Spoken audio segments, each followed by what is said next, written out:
listen, man, you don't have to be the typical nurse or lawyer or whatever. Listen, if you got a hobby that you enjoy, because I don't go to work, I go have fun.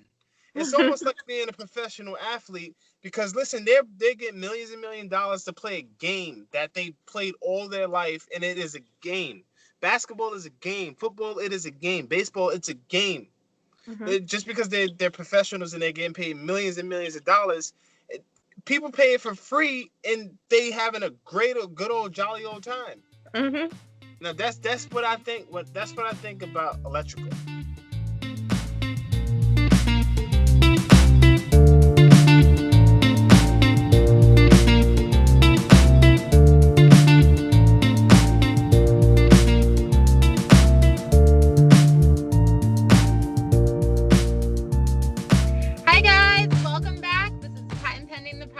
Episode 18. We are so happy to have you here today. Today we have joining us Jacob Shaw, my man, my lover, my everything. He's an electrician, works for the New York City Mass Transit Authority. He does a ton of side jobs and works on his own as well. So he's here today to tell you a little bit about his career transitions from the medical field into the trades. How he found that path, how he was okay with taking this path and making that jump from one career to something totally different, and what the steps he took along the way looked like and what his strategies were behind all of that. So without further ado, Jacob is here. Hey, baby. Hey, what's up? Welcome to our show. It's good to be here. Thanks for having me.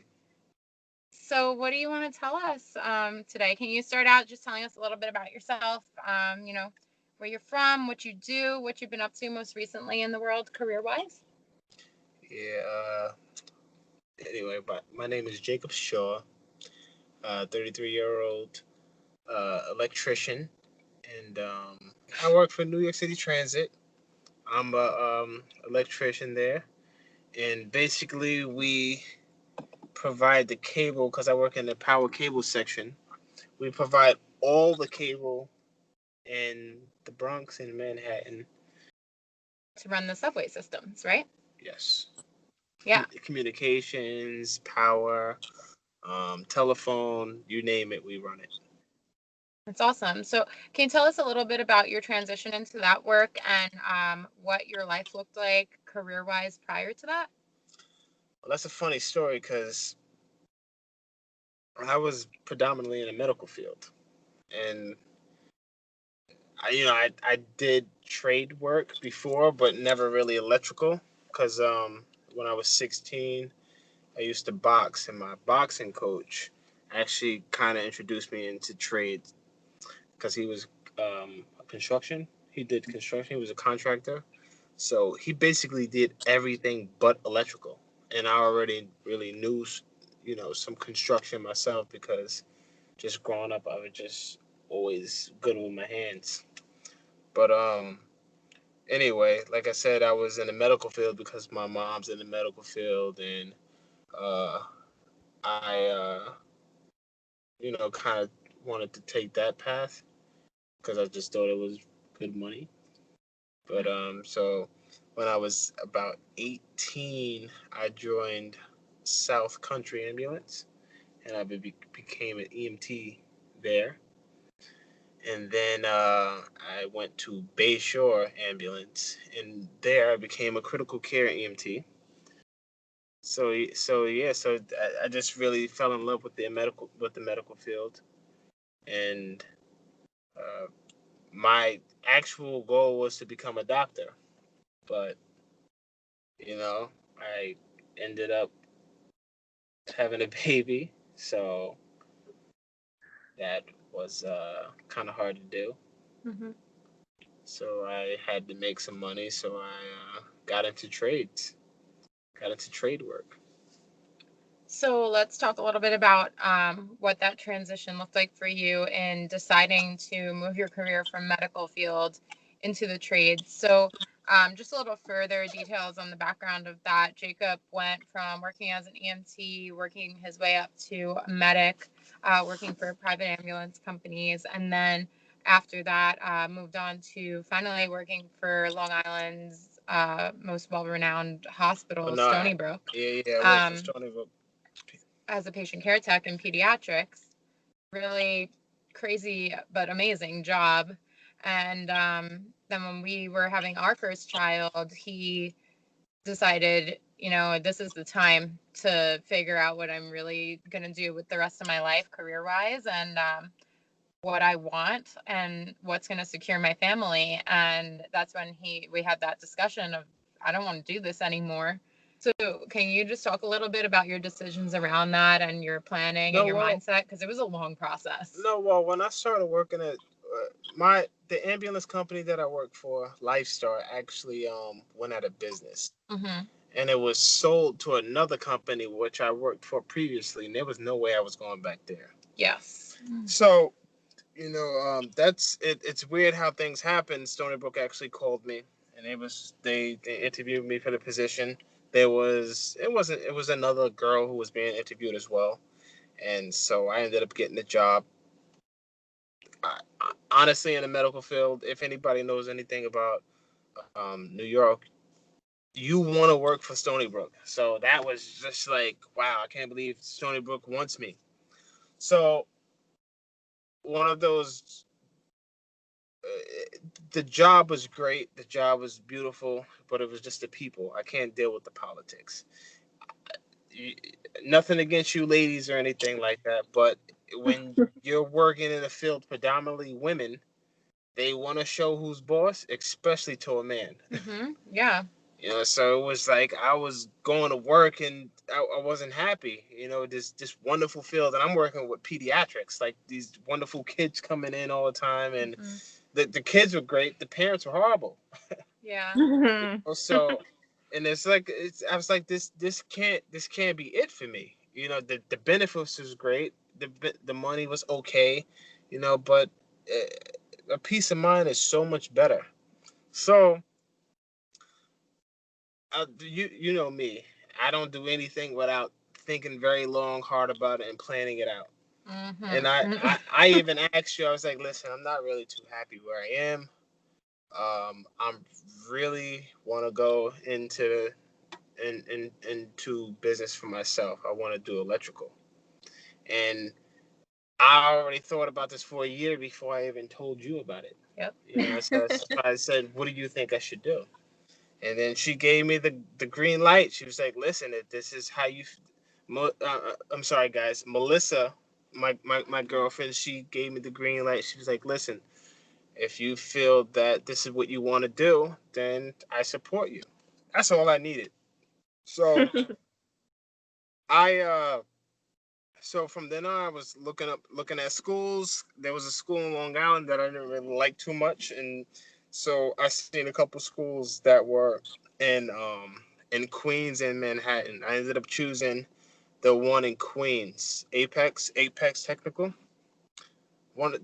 This is literally the best and hardest decision I've ever made because change. You don't know if you're gonna fail. You don't know if you're gonna succeed or what. So I was like, you know what? Listen, man, I'm just gonna do it. So I put in my 2 weeks at Stony Brook, and I so then I went to school, and then best decision I ever made. Literally 2 weeks, no, 2 months into the program, I knew that this was gonna be it for me. 2 weeks after I graduated, I ended up getting a job.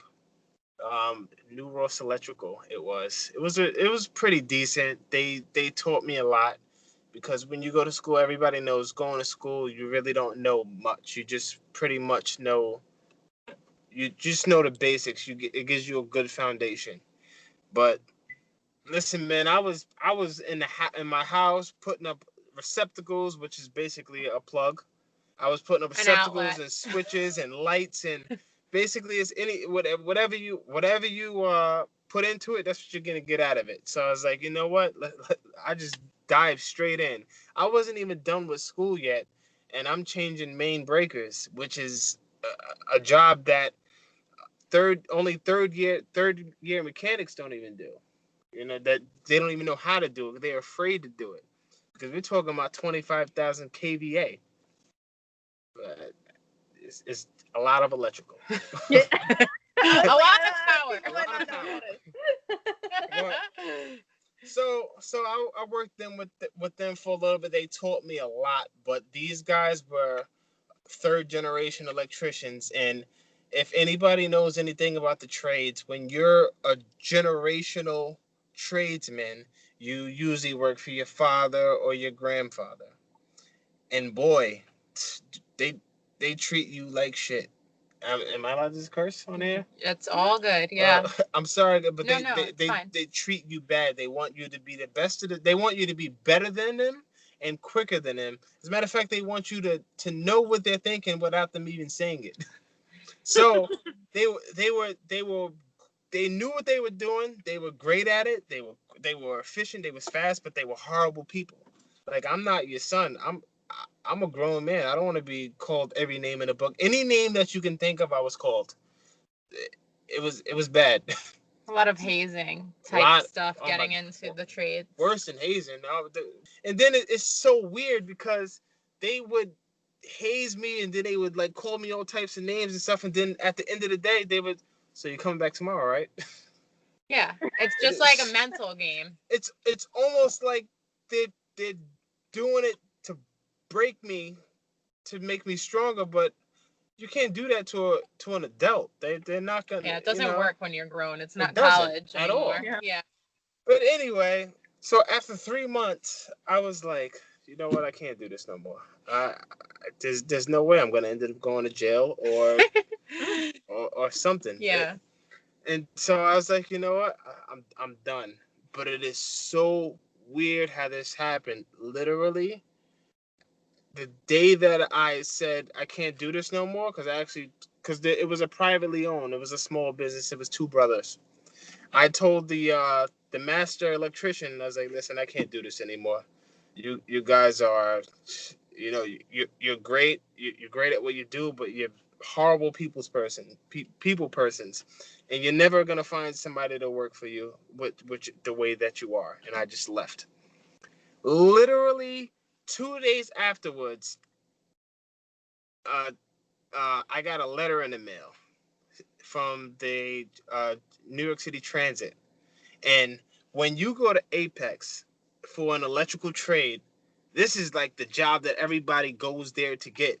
Only the top guys get it. Only the guys with the highest scores get it. So I put in an application. Literally a week before I graduated, and which was like 6 months prior to him getting the letter, by the way. So they called me down to take the test. I went down, I took the test. I was all nervous. Oh my God.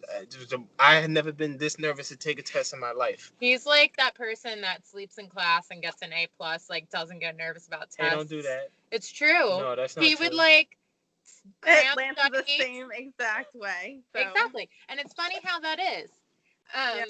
We used to take the train in the morning when I worked in the city and Jacob was going to school at Apex at the time. And he would like cram for a test in the mornings on the train. He would have the test that day. He would have been completely unfamiliar with the subject or anything that was going on, and he'd get an A+ on it. I'm like, I need to study a week and a half to get an A+ on a test, man. How do you do that? No, but the test wasn't really that hard. It was just basic Ohm's law. Yeah, just basic Ohm's law, right? Well, I took the test. I was very nervous because you ever wanted something so bad and know that it can change your life? Like, oh man, I gotta do this. So I took the test, and I'm thinking that we're gonna get the test scores back right away. So I took the test, and I was like, okay, we're gonna call you. We're gonna call you back, and we're gonna mail you. That's what they said. We're gonna mail you. So I was like, damn, we don't get the test score right now. So this whole time I'm waiting, and I'm thinking I'm gonna be waiting a long time. Literally the next day they called me. They gave me the test results. and they sent the email, and they mailed it. And they mailed it, because that's how the TA does. They're very efficient because they've been sued a gajillion times. So now they got rules for rules. And Yes, that's true. it's crazy. I literally got this big book. But anyway, so I passed the test. Then now, because this is like, it's multiple steps. It's background tests, all this different stuff. Preliminary job offer. You have it, but you got to do these 20 other things before we actually hire you. Pretty much. It's crazy. It's very, I wouldn't say transactional, but it's just very complex getting into this type of organization, but rightfully so, given the opportunity that you're now stepping into. So go on. Yeah. No, what she said, cool. So, but tell them a little bit about like starting your work there and how that was different from New Ross. No, and the rapport of the people, like what an organization compared to what your experience was prior. It's literally the best job on the planet. Like, and it's so weird because everybody's telling me this, but I think they're being rhetorical, or they're making fun of you in a way, because when somebody said, "Oh, this job is great," they really mean that it's not so great at all. But this job is like, I don't even know if I should talk about this because it's like it's so bad. It's so bad, and I don't want to, like, It was just basically like a blessing. It's like a blessing for my family and I. Like, the best benefits. The pay is absolutely amazing. Overtime opportunities. Oh, there's just like, I get like, it's basically as much overtime as you want. Yeah. You can work till you die, I guess. No, but unlimited. Exactly, and I just think back. I think back, like, when I was just so miserable, and because I was supposed to be a doctor. That was my initial goal. But you know what they say: you want to make God laugh. Tell him your plans. Mm-hmm. It just wasn't in the cards for me to be a doctor. Like, it's not for everybody, I guess. You don't have to be a doctor. You don't have to be a lawyer. You don't have to be this. You don't have to be that. Blue collar work. Listen, man, just in my side jobs alone, I don't even know if I should talk about this. But just in my side jobs alone, I feel like we should be in the 1%. It's crazy. It's crazy how much opportunity there is out there. Just listen, man. You don't have to be the typical nurse or lawyer or whatever. Listen, if you got a hobby that you enjoy, because I don't go to work. I go have fun. It's almost like being a professional athlete, because listen, they get millions and millions of dollars to play a game that they played all their life, and it is a game. Basketball is a game. Football, it is a game. Baseball, it's a game.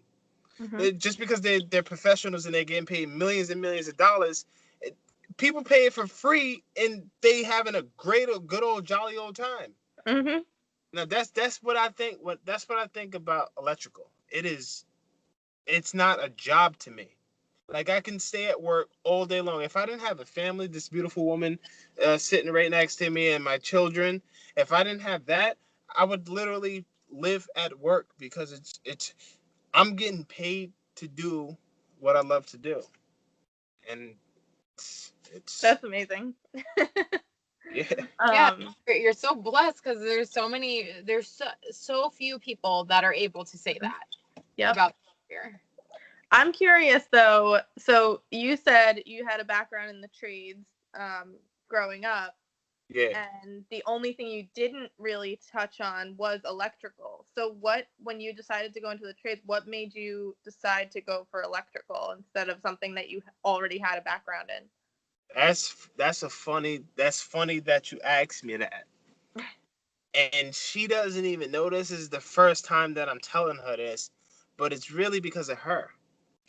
In a way, so to speak. This is the reason why. Because she was having a boiler problem at her house, right?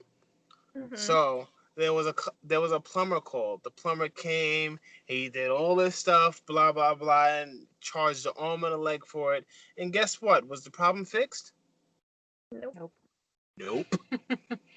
Nope. All of this money, and the problem was this problem was still going. It was like when you turn on the Thermostat. when you turn on the thermostat, it was like fog, black fog, and a nasty smell throughout the house because it's a gas pilot. So she ended up having to call an electrician, which charged like $1,700 to come and do an hour worth of work. And I was thinking to myself, I was like, wait a minute, something ain't right here. What am I doing wrong? I work for 40 hours a week. No, I got paid bi-weekly, so I work for 80 hours a pay period, and I bring home less than $1,000. He came here, he worked for 1 hour and made $1,700. So he has to pay overhead and all this other stuff. I get it, but still, that was 1 hour. Mm-hmm. Something ain't right. I gotta go to electric school. It's interesting how one experience like that can like change your whole perspective. Exactly. Yeah, I mean, I think it's all about what you're exposed to, and I think that's like the biggest thing that entrepreneurs come out of too. It's like if you're not exposed to things growing up that are different from the societal norm and different than that, 9 to 5, having a day job, whatever you want to call it, like you're not likely to take that path unless you're just really super curious and that's where you have always wanted to go and always want to do for some reason. It's not the common ground, So it takes a experience like that to kind of shake you up a little bit and be like, hey, look at the world a little different. There's so many opportunities out there. Like, go and get it. Go and do it. You can do so many different things. It's up to you. No, but you know what though? Because if you think about it, any tradesman will tell you this. You get it two ways. You're either born into it or it's a hobby. No matter what. No, you don't really get it any other way. Like you have to love it. Like a mechanic is gonna love to be a mechanic because they like cars. Yeah. Mm-hmm. Or plumbing. I don't know why anybody would like plumbing, but most plumbers are generational plumbers. That's and true. they fall in love with the money. It's easy, and because if you think about it, most people who don't know about trades are afraid of trade. Yes. Nobody wants to touch electrical. Nobody wants to touch plumbing. Nobody wants to touch cars. Nobody wants to build things. Nobody wants to go on and on and on and on. So, so basically, the me wanting to be an electrician is primarily because of the money. I feel like in the trade world, electricians get paid the most. Mm-hmm. They get the most work, they get the most side jobs because electrical is the hard. I'm being very biased, maybe, but electrical is the hardest trade out there because it's so dangerous. It's not. It's a lot of math in it. There's a lot of planning in it. There's a lot of all right. I'm acting like my trade is just the best. Blah blah blah. But no, but seriously though, like I just feel like you have to you not anyone could be an electrician. You have to have a brain. I feel like a lot of the other trades, like if you think about you measure something wrong or you do your math wrong, like usually, I'm saying usually, obviously there's times where it's not this, but usually what is it? You cut a pipe too short and like it doesn't fit. All right, you got to cut a new one. But like you make a mistake in electrical, you calculate something wrong, like you could die like on the spot. Yeah. That's it. So Like, I mean, what you're saying is true. It's valid. Yeah, just something as simple as using an aluminum ladder instead of a fiberglass ladder. Like, a lot of people don't know this. Like, for instance, if you go and do a service change, which means, the wiring that comes from the pole, the utility pole, into your house. Mm-hmm. If you use an aluminum ladder, it's just something that dumb, like, a regular homeowner, no, I'll do it myself. Just cut a wire and then connect the wire. You go into Home Depot or wherever you go, aluminum ladders are literally half the price of a fiberglass ladder. So, you know what? Let me get this aluminum ladder because it's cheaper and I don't feel like spending a bunch of money on a ladder that I'm going to use just this one time anyway. Mm-hmm. You cut that hot wire while standing on aluminum wire. You are grounded and you are going to blow yourself up. Mm-hmm. It's just like little simple stuff like that. It's life or death situation. And also too, me being in the medical field or the school, I got all these certifications and all this stuff. I wanted to also feel like I wasn't wasting my brain as well. So I wanted to do something that required a little bit of brains in my head. I was thinking this is, you got to be really smart to be an electrician. So I don't know, a man's ego, I guess. Yeah. No, that totally makes sense because I think, I can say I've faced that too, and you can like argue about that and say, is that the testosterone or what is that, or is that the estrogen? Everybody does testosterone and estrogen. Yeah, you don't got that much, so. Okay, but anyway, like you can argue that and say, what I was getting at is that I got really bored in my job too, and people would always say, well, like you're too smart for this. I'm not trying to like toot my own horn or anything, but like I'm pretty freaking smart, and like people were like, why are you doing this job? Like you could do so much more. Like that's why you're bored. That's why you're unsatisfied. Like it's not stimulating your mind. And that makes a lot of sense. Like I need to be doing a lot of different things. And I also, being a multi-passionate person, need to, stimulate myself in different ways mentally to be able to feel fulfilled. So can you talk a little bit about that as far as your fulfillment and your feelings of fulfillment in this job versus in your career versus your mindset in the medical field, and what the difference is and how you've also developed so much more of a vision for your life and your future and our children by having this job, and how that's enabled you to do that? Yeah. Well, for the fulfillment part, in the medical field, I never actually met my potential, what I was striving for. And when you feel fulfilled, it's because you feel like you're, oh man, I hit, I hit some goals. I'm at a climax. I'm doing very well. That never happened for me in the medical field, because the medical field, you gotta have, uh, in order for me to hit the goals that I was trying to reach, you gotta have a great backing. You gotta have a support system. You gotta have good credit. You gotta basically have no family, no life, and obviously, I Those did are like all the opposites of what you had. exactly. It's like the odds were just constantly working against you in that field. Yeah. But in this field, like I'm hitting plateaus and going above and beyond and hitting new plateaus literally by the day. Mm-hmm. So like it's so weird because in the trades, it's all my side jobs are word of mouth. It's all word of mouth, and you have to do great work. And I'm doing jobs that I didn't even know that I knew how to do. And it's just like, it's the theory. It basically, the theory of electrical is the same for all electrical. It's just like you got to do it a different way. Mm-hmm. Or I don't really know how to explain it. The details of the work are a little bit different, but the foundational concept is the same. Basically, yeah. So when you get good at the math and you get good at, you know, being fast and I just feel like this is for me. I'm just really good at it. Really good at it. People love my work. I'm getting so much side work, and really what I want to do is become a licensed electrician. Unfortunately, working at the TA, because in order to become a licensed electrician, you have to be on the books for 7 years to take something called the NEC test. Mm-hmm.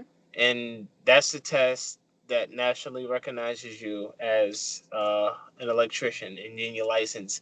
But being a licensed electrician, all it means is that you can bid on jobs. That's really all that it means, to tell you the truth. So, and me working at New York City Transit, it doesn't count towards those 7 years. Yeah. Because they don't work off of codes. They work off their own jurisdiction, their own codes. And I feel like they do things wrong, but it's just the transit has been there for over 100 years. It's not going anywhere. So who am I to say that they're doing it wrong? They're doing something right. Yeah. Yeah. And the money's so good, the benefits are so good, and I feel that it would be taking a really, really, really big chance to work for a contractor so that I can become a licensed electrician and not work for transit, because I'm happy where I am. Yeah, and it's not an easy opportunity to secure. So the fact that like you were able to do that and you were able to find a job at this level Mm-hmm. with New York City Transit is very admirable. Yeah, like with you, Katie, like Lance. Man, it's like a blessing in disguise. I mean, it's a the job that he has. Like, he loves cars, and he's getting paid to be around the fastest cars. Mm-hmm. That's not a job. Like, Yeah. Fun. he's in heaven right now. Yeah. That's how I feel. That's how I feel with transit. It's not a job. I literally go to work and I get paid top dollar to do. I work for 3 hours and oh my god, I don't even want to talk about it. Yeah. Don't jinx it.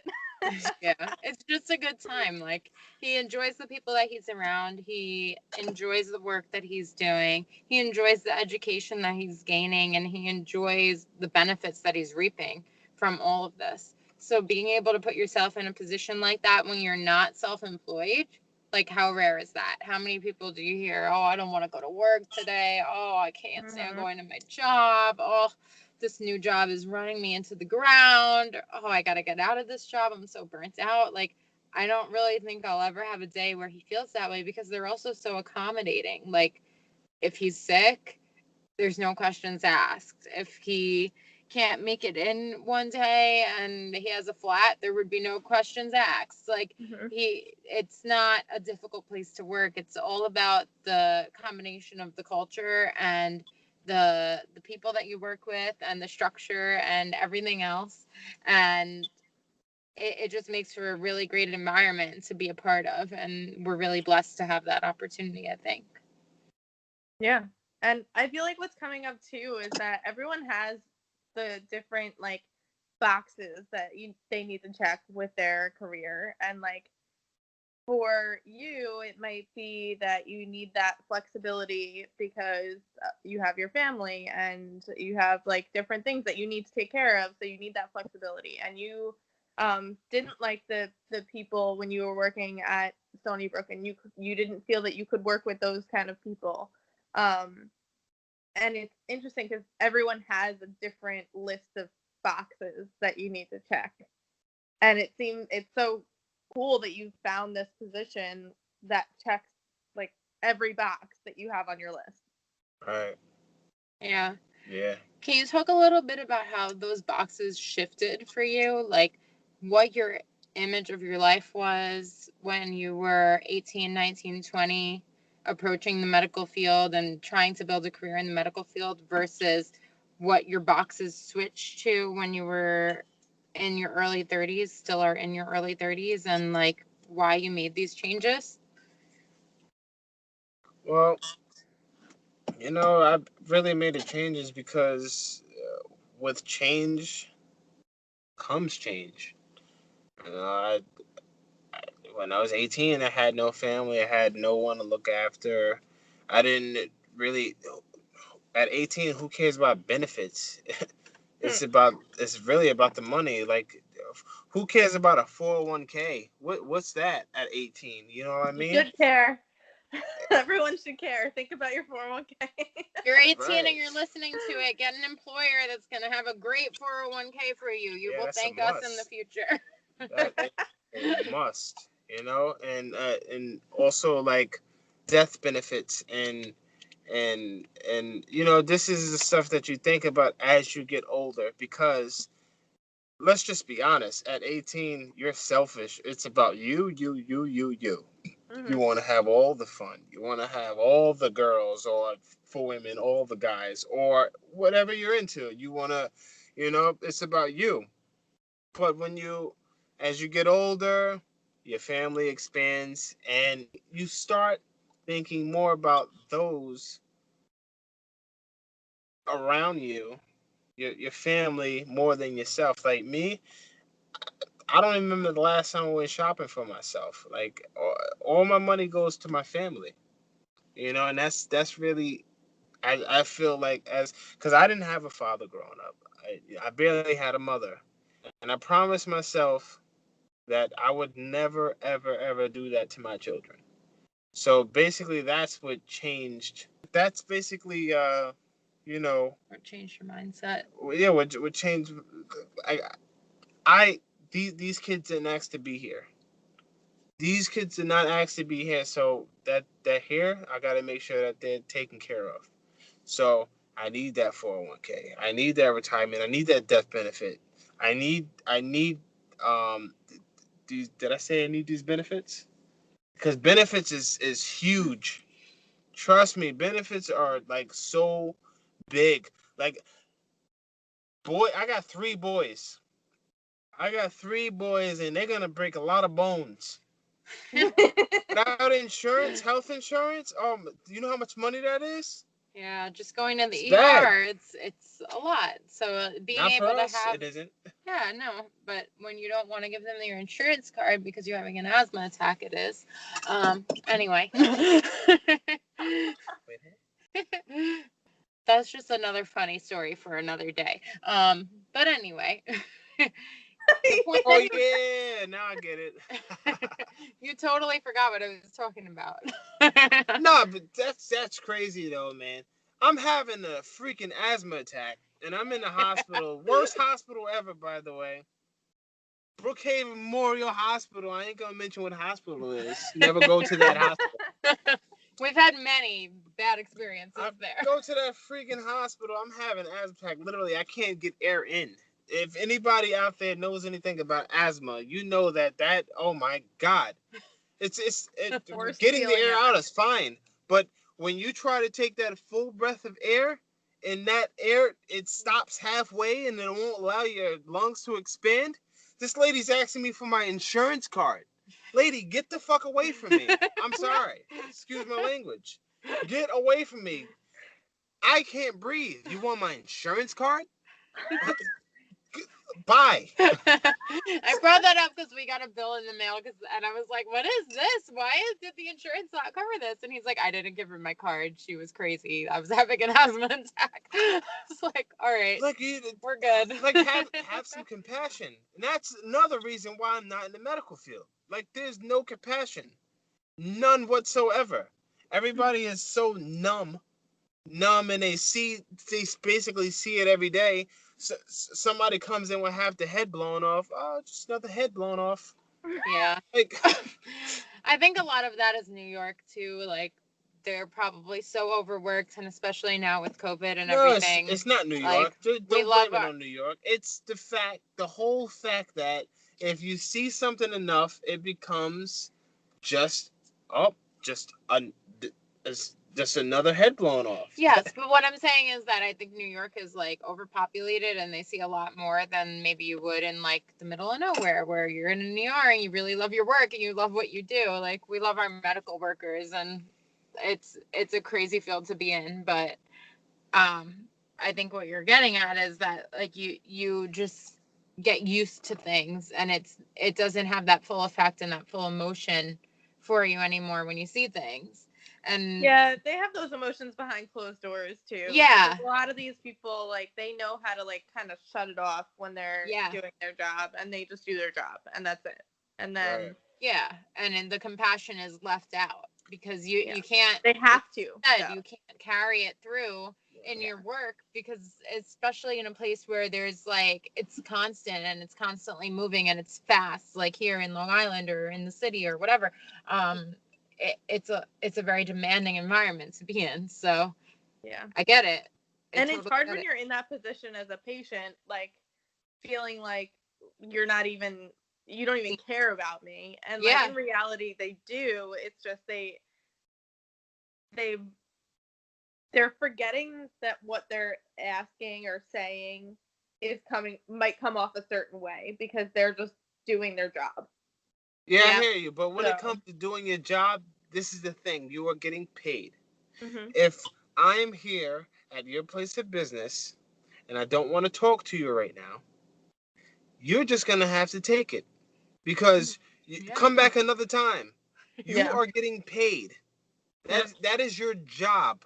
Mm-hmm. For you to, you're a civil servant. That is your job. If I don't want to talk to you right now, go away. Come back another time. It's not your job to get mad at me and not do your job. And listen, that's what I said. Listen, I can't do this right now. I can't do this. It's her job to come back to me at a later time. I was there for hours. Yeah, hours. Anyway. It's it was horrible. That's your job. I'm sorry to say, but listen, if you don't like your job, then quit. You're gonna have patients who are not feeling it today. They're if you go into the hospital, then obviously you're not feeling well. Mm-hmm. So they whatever. I don't know. Well, and going into the hospital because you're having an asthma attack and literally cannot take a breath is different than somebody who might be coming in with like a stomach ache or of course. But I mean, I feel you on the asthma attack stuff. Yeah, she gets it firsthand experience. No, it's bad. It's very, very, and people probably wonder why don't more people die from asthma.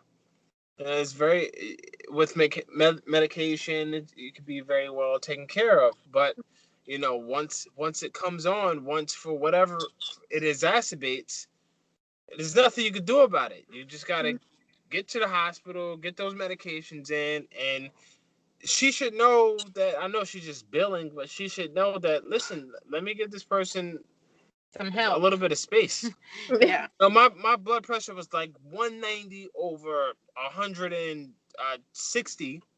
My respirations were over 150. I couldn't breathe. I was turning blue. It was just because my pulse ox was good. That's the only thing that was good, which made no sense. I don't know how it was good, but yeah, that's weird. Whatever. Yeah. But still, like, anyway, let's get back to off topic. Let's get back we to digressed a little, but we're here for it. It's all. I mean, it ties back in. And I think what you said about this. I think it all comes back to the joy in the work that we do. If you don't have joy in the work that you do, then how can you expect yourself to walk into your job every day and bring light to what you're doing and bring good energy to what you're doing? If you're feeling negative about the things around you and negative about the work that you do on a day-to-day basis, then it's difficult to walk into your work and say, I'm here to do a great job today. Like you're walking into work looking for an excuse to be upset when you're not joyous about the position that you hold. And what it comes down to is being able to see the good through all of the stuff that you're experiencing on a day-to-day basis.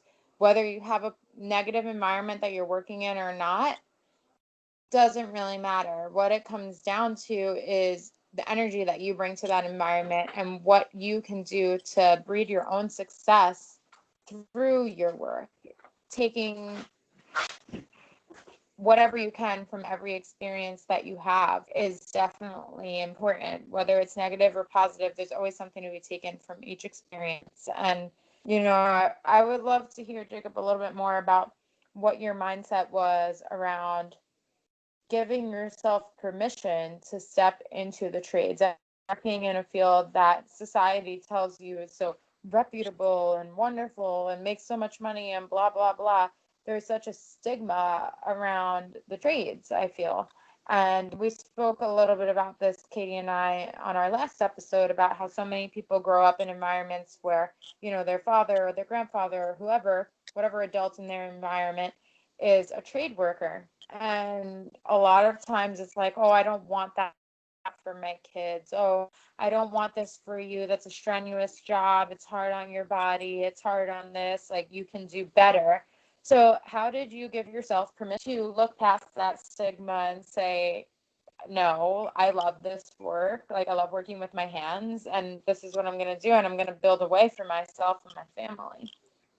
Well, the best way that I can explain this is, well, actually, in your name, the name of this podcast, patent pending. I firmly believe in that. Your patent is always pending. Uh, you can be whoever you want to be, when you want to be, and how you want to be. It doesn't matter what mommy and daddy says or what society says, because at the end of the day, the bed that you make, you have to lie in. So yeah, mom wants me to be an orthopedic surgeon, but you know what? I'm happy twisting wires together and making a lot of money doing it. Yeah, and I think it's important for people to realize too that there's always going to be that thing out there for you. If you're not happy in what you're doing and you're going to work miserable every day, change it. There's something better out there for you, and maybe you'll realize that what you're doing right now is something that society told you was the right thing to do, or a parent told you was the right thing to do, and you have to take a moment to realize what you want to do and what you're looking for. Yeah, absolutely. And I think there's so much to be said around coming to a process of realization around those things. Like, giving yourself the okay to open your eyes and realize that stuff and be like, no, just because I'm getting a great salary, or I work at a reputable firm, or I'm in a position that sounds nice, or I'm working for a place that is cushy, doesn't mean that I'm happy. Being able to tap into your own happiness and realize what brings you joy, what brings you happiness in the work that you do daily is extremely important. If you can't lead a life that allows you to tap into that happiness on a regular basis, then who are you living for? Like, what are you doing it for? If you're not here for your own joy and to serve the world with a good energy and to provide for your family with a good energy around you and coming from you, then what's the point, right? Like, how do you shift to that? That's the question, I think. In anything that you do in your life, how do you shift to that point of, I'm going to bring joy to every environment that I'm in. I'm going to bring joy and excitement and love to every room that I'm in my work, in my day-to-day life, in my personal life, in my home. How does one go about doing that? And I think it's so important to focus in on your career when you're asking yourself those questions, because for a lot of us, a majority of our life is spent at work. And if you're not happy in your work and then you're returning home with a negative energy, then you're bringing that into your home. The other major part of your life is spent in your home with your family, around the people that you love, and you want to provide good to them. And if you can't do that because your energies are off in the work that you do, then what are you doing? You know, it's time to reset and realign. And I just think it's so admirable to see, Jacob, that you've been able to give yourself the okay to do that. And especially, you know, like being your spouse and knowing what you've come from and what you've been through and everything that you've seen and done in your life, to see where you've come out and what you've done to this point and just in the past few years since becoming an electrician is phenomenal. Like I don't even know. I don't even know what to say. Like it's just it's so admirable. Jacob is the perfect example to show you, like, if you set your mind to it, you can do. The odds were against him always, and he was able to come out on top. Do you agree? What would you say? Well, I don't really like talking about myself, but yeah, absolutely. Like if I went through my life experience, everything that I've done in my life, been through in my life, and I would have everybody crying right now. But that's not what this is about. This is basically about, listen, man, just be happy in whatever you do. Period. I love what I do. Melissa supports me. My children support me. It doesn't really matter what anybody else thinks. Yeah, I think it's really cool that he can bond with our sons around his position as well. Being able to have something like this to pass down to them and teach them, and our daughter too. Nothing to say that girls can't be an electrician. You know, I think that it's really cool to be able to show your son something like this and pass that down and say, like, look at what you can do with your hands. Look at what you can build. Look at what you can make. There's a lot of value in that. Like I said this on the last episode too, that there's any corporate position, like, yes, you can talk. Yes, you can, like, develop your mind. You can say all these different things and sound like a really smart person.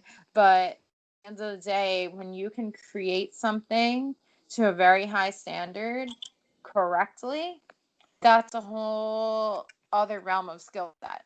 And to be able to do that is just so fascinating to me. Like, I don't know. I just, like, look at stuff that starts to go around the house and I'm like, what the hell? Like, how do you even fix something like that? How do you do something like that? And Jacob's like, are you serious right now?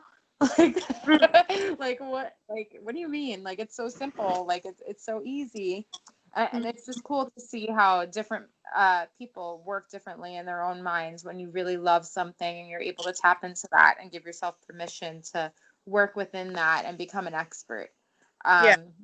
I really think it's cool to see how much you've dialed into this career and becoming an expert in your work over just the first few years. And I can't wait to see what the next 15, 20, 30, 40 years bring for you career-wise. It's going to be awesome. Yeah, I can't wait myself. Hopefully promotions and more money.